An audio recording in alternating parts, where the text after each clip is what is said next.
So then the guy says, "Oi, monsieur, this is schlecht." What? I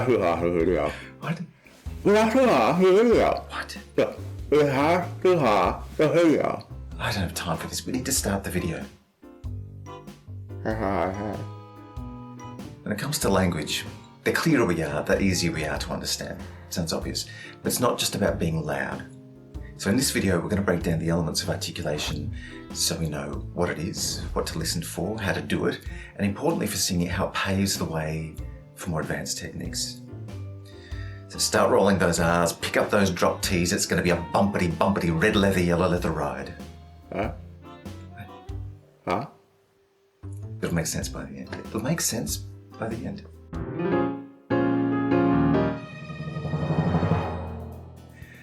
Welcome back to Inside Musicals. If you're new here, my name's Scott and this is the channel for all things musical theatre.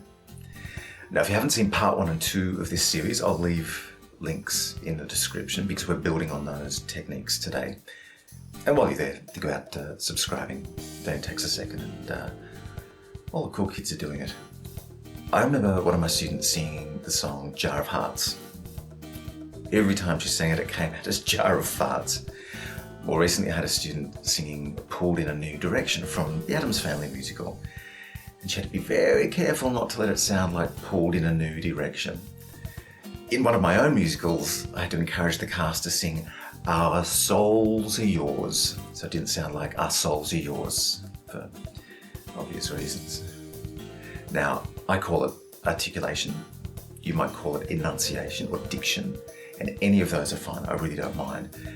But I prefer any of them to pronunciation, which suggests there's a particular way of saying things. But of course, depending on your accent, that changes. Think of words like tomato, either, neither, neither. Let's leave that argument to George Nara-Gershwin. So what is articulation? It's the clarity, strength, and precision of the lips, teeth, tongue, and throat sounds. It's that simple, all about mouth shapes. Of course, mastering is a different matter. So the first part of this video, we're going to learn how to harness the sounds, and there's going to be a lot of detail, so be patient, work your way through it, and come back to it if you need to, until it makes sense. And in the second part, we'll put it all together to see how it works in practice for singing. So try all of the exercises with me until they feel second nature. Let's start with the vowels. Now, we all know our vowel sounds from the alphabet, but for singers, we can think of them as open, sustained sounds. So an R instead of a or a K.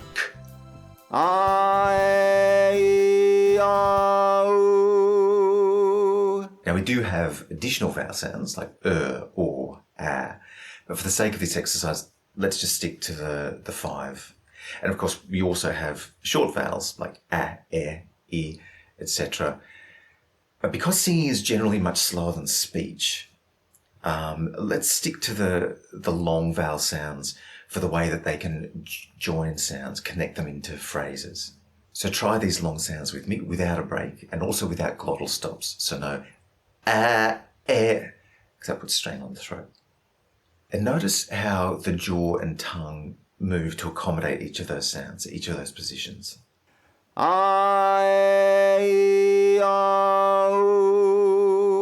Now, if you can't feel much difference, it could be that your mouth is too closed and maybe your jaw is clenched a bit too tightly.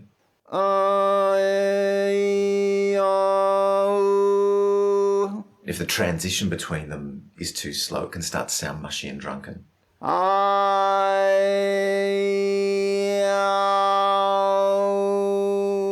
So start with a comfortably open mouth and move cleanly from one vowel shape to the next.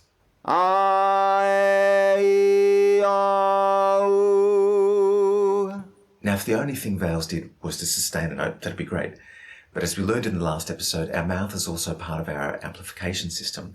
So vowels are also an opportunity to support our volume, tone, resonance. So mouth shape is really important. And whereas a closed actually makes it reasonably obvious to feel resonance, the challenge of a vowel is how to contain the sound long enough to set up vibration while still getting an open mouth sound. And that's our balance here.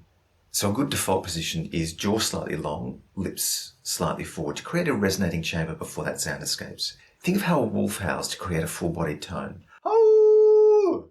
Or how we might mimic a train whistle. Ooh! Just slightly trapping that sound on the lips before it escapes. So if you're ever losing resonance on a vowel, come back to either of these examples just to lock it back in again. The easy examples to remember. So let's get back to those 5 vowels, but this time we're going to add a to each one. And what we're looking for is an unbroken phrase. And this will be super important as we add other consonants later on. So think of the vibration as a continuous drone that's simply shaped by the sound and not stopped by it. So, lips forward, jaw slightly long, deep breath. Ma, me, mi, ma, mu. And take your time on both the and the vowel. Because if you find that the resonance is dropping away at any moment, first of all, check that you're not making it staccato, ma, me, mi, and it's not divided. And if the vibration is still dropping away, try making it really robotic and nasal to make that continuity of tone really obvious. Deep breath. Ma, me, mi, ma, mu. Can you hear how, whether my mouth is open or closed, that intensity of the underlying vibration stays the same? That's what we're looking for. That's our goal. That's how we join sounds into smooth phrases. And remember, it's okay if these things feel artificial or over the top or obvious at first. Because as our voice evolves, we have to step outside of our current patterns. And sometimes that can be unsettling, as though we're putting on a voice or faking it. But of course, to anyone else, it still sounds like our voice, or at least a version of it. So don't be afraid of it. And as these techniques become more familiar, they'll start to feel more natural and sound more natural. But first we want consistency, even if it does feel a bit weird to begin with. Diphthongs. Or diphthongs. No, they're not jandals or flip-flops we wear in the water. They're simply 2 vowel sounds on a single syllable. For example, the word mourn has a single vowel sound, whereas mine, 2 vowel sounds, mine, mine, a diphthong. Similarly, coin, clear, or as you might say in the US or Ireland, clear, clear, clear. And certainly that's an example of pronunciation versus enunciation. Now some singing styles exploit that diphthong and they emphasize the second vowel in the pair. I once knew a boy from clay. It's a perfectly valid stylistic choice if you're into that kind of thing. But of course in musicals we generally want a cleaner, more open sound. So we generally emphasize the first vowel of the pair and just punctuate it with the second. So for instance, in the word boy, that E sound, boy, will become a short Y sound, boy. I once knew a boy from clay. Which is much more open than... I once knew a boy from clay. Which brings us to substituting vowels. Because the truth is, once we sustain a vowel, it can actually be hard to distinguish one from another. So where we can, we might as well use the cleanest, strongest vowel shape, as long as it sounds intelligible. So on the word clay, I might replace that A sound with A, which of course sounds ridiculous when I speak it. I once knew a boy from clay. But when I sing it, I once knew a boy from clay. perfectly intelligible. And it sounds more refined and less broad than I once knew a boy from clay. So ultimately the choice of vowel comes down to personal preference, trial and error, context. But it's one example of where the demands of speech and singing can actually be slightly different. So before we get to the consonants, let's address a couple of common issues with vowels. First thing, an E is arguably our most closed sound.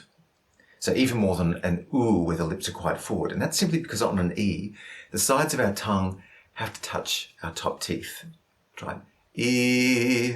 Whereas on an oo, the tongue is free to move, and therefore the jaw is free to move. So try an E to an oo and notice how the tongue pulls away on the oo. E-ah, e-ah, e-ah. And then try an E to an R and notice how the jaw can drop even further. E-ah, e-ah, e-ah. So just be aware of which vowel you're using when you want an open sound. Secondly, given our priority of lips forward, resist the tendency of an E or even an R to spread wide. E-ah, e-ah. I mean, it sounds coarse, but also you can hear the tension starting to form in the jaw and the throat. And what we're looking for is to start from a place of ease. So try that E-R with me. Lips forward, jaw long, deep breath. E-ah, e-ah, e-ah.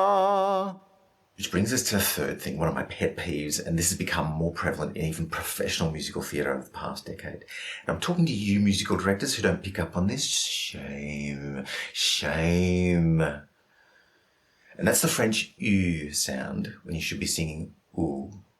E. Ooh. E. Ooh. E.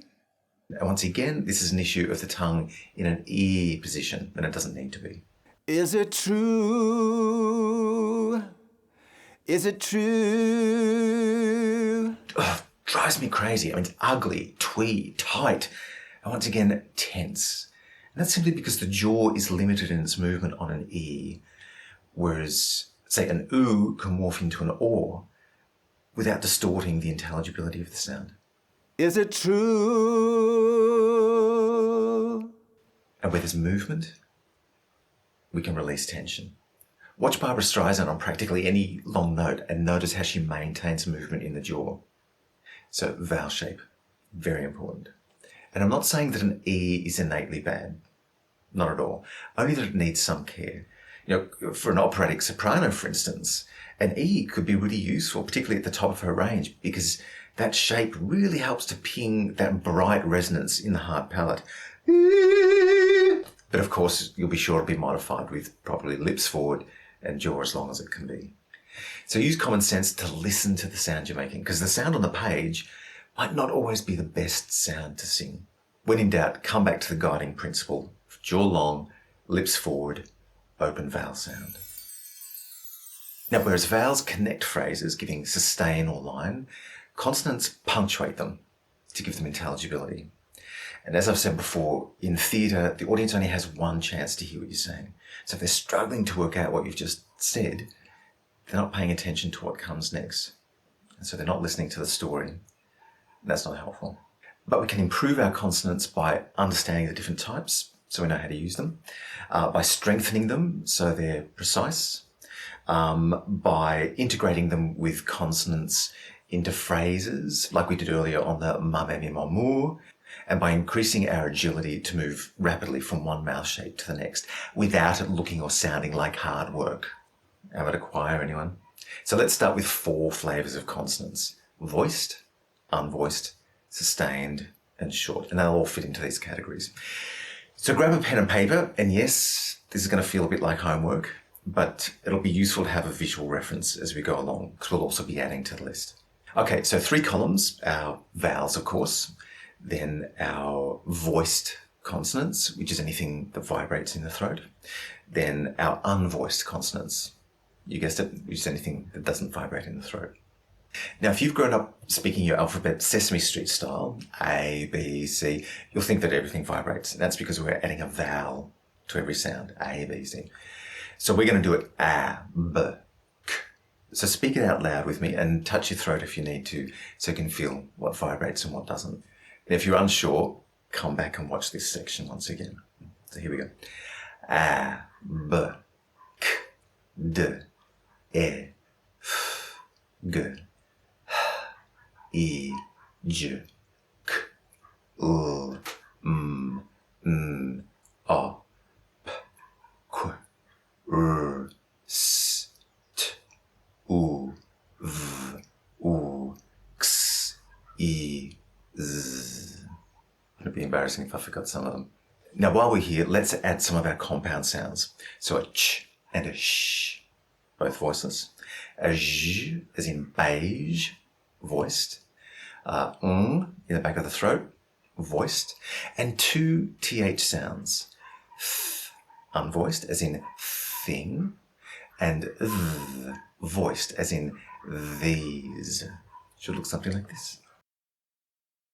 And next we can underline our sustained consonants, which is anything that can continue indefinitely as long as we have breath. We'll put a little mark above the short ones, which is pretty much anything of finite length, anything that can't sustain. Should look something like this. Now, if you want to go back and reference that whole alphabet, go back to this little time here. So why 4 categories? Well, anything that's voiced, whether it's sustained or short, will integrate seamlessly with the vowels simply because it vibrates. So we can linger on those, even the short ones, and they should sound full and resonant. So think of a word like thud, thud. Even that d, the D, is strong, full, and rich. That's what we want on all of our consonants. But the unvoiced consonants, simply because they don't vibrate, should be crisp so they're clear, but unless there's a good reason to do otherwise, like you're saying yes, like a snake, they should be as short as possible, simply to minimize downtime in the mechanism. Because whenever we're not vibrating, we've lost volume, we've lost tone, we've lost energy. I mean, the unvoiced consonants will give rhythmic energy and drive, but not resonant energy. And when you think about it, at the top of our range, where we need all the support we can get, starting and stopping just makes things that much harder. That brings us to consonant pairs, and I promise we're nearly done with the homework section here. But they can really trip people up, and I'll explain why shortly. But consonant pairs are simply consonants made in the same mouth position, but one's voiced and one's not. So think, for instance, of b, p, b, p, both made on the lips. One's voiced, b, one's not, p. So try these next ones with me. K, g, d, t, f, v, j, ch, j, sh, s, z. Now the problem comes when we inadvertently substitute one for the other. So for instance, think of the phrase, the size of his nose. Try that with me, nice strong Z's. The size of his nose. Now, if I was to say the size of his nose, using S's instead of Z's, try that with me. The size of his nose. Can you notice how that resonance, the vibration, falls away because we're using the S's? Now, an audience might understand what it means, but as singers, we've lost an opportunity for vibration. S, z, unvoiced, voiced. Or how about I love you instead of I love you, where that F in love is just a puff of air, whereas the V remains strong and present and full-bodied. In a similar vein, look out for the lazy L that sounds like a W, little instead of little. Or the glottal T, the implied T, as in it's important to brighten your day instead of it's important to brighten your day. Or even some people use a D instead of a the, which can have all sorts of ramifications. One of my students once, and I kid you not, this is totally true, she was singing Kelly Clarkson, now I can breathe for the first time. Breathe. It's a whole different slant on the song. Small details, common mistakes, but it's these small details that mark the difference between someone who can hold a tune and someone who's a singer. That's why we're being so pedantic. So now we've done all our homework, we're going to put it all together. And this is an exercise you can use on practically any song before you even look at the melody. So read the lyrics out loud as speech to identify all the opportunities for vibration. In this case, we're going to use the phrase, by noon I attune to the man in the moon, by 9 I align with Mars. So take your time to explore every sound in the phrase, and then to bridge that gap between speech and singing, we're going to lengthen the vowels, linger on the resonant consonants, and keep the voiceless ones as short as possible. In this case, it'll just be the T in attune and to. So try it with me. Sing-songy, light, on a deep breath. By noon I attune to the man in the moon. By 9 I align with Mars. Now, did you manage to keep most of it joined? Did you maximise those the TH sounds, the M's, the N's, and even the Z in Mars? So let's try it again, but this time I want you to make it mysterious, as though we're casting a spell, just to get a sense of how you can start to bring expression into it. By noon I attune to the man in the moon. By 9 I align with Mars. So this is a phrase you can come back to again and again, partly so you can see your progress as you become familiar with these techniques, but also as a reminder and a refresher if you ever have to get back up to speed with joining all these resonant sounds together. And however over the top it sounds as speech, it sounds perfectly natural as singing. By noon I attune to the man in the moon. By 9 I align with Mars. Now in part 2, resonance, I suggested mimicking other people's voices to explore how you can manipulate your own. So you can certainly do that here as well. But to that I'd add, try to explore some accents for the way they challenge our muscularity. So some good ones for singers are Italian for their clean, open vowels and muscular consonants. Even English, as spoken in India, for there it is very precise indeed. That sounds a little bit Welsh. Or even Welsh, that's another one. Think Tom Jones, Catherine Zeta-Jones, no relation, where every syllable is important.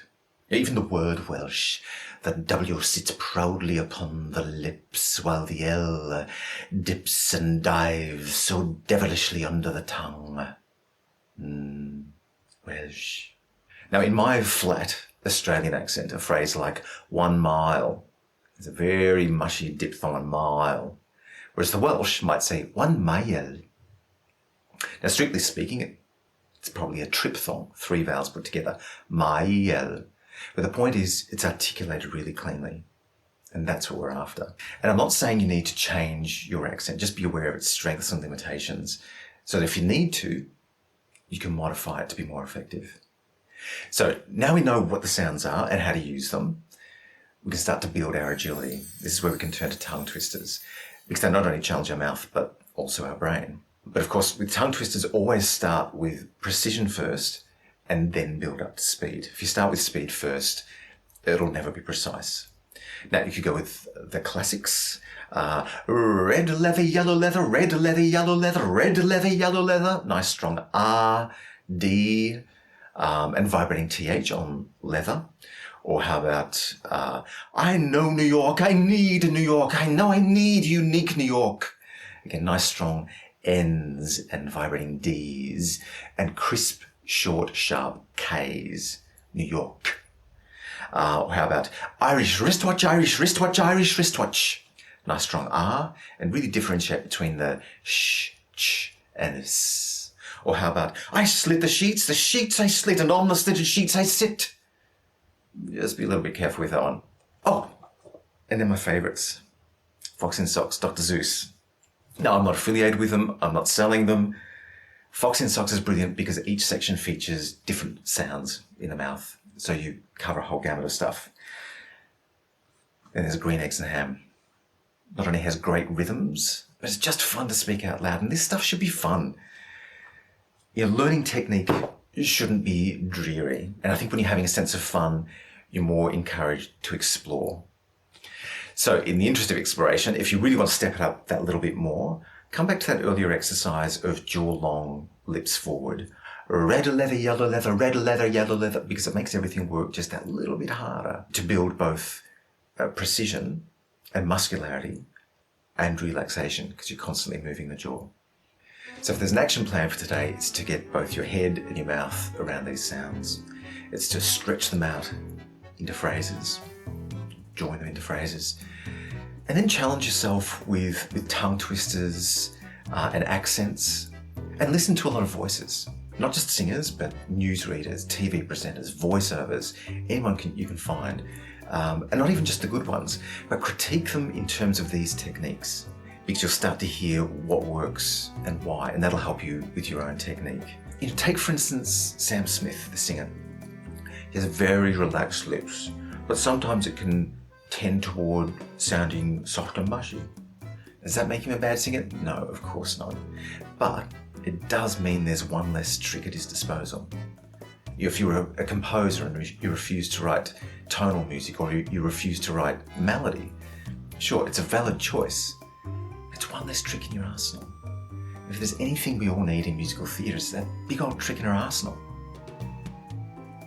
I don't think that quite came out as I intended.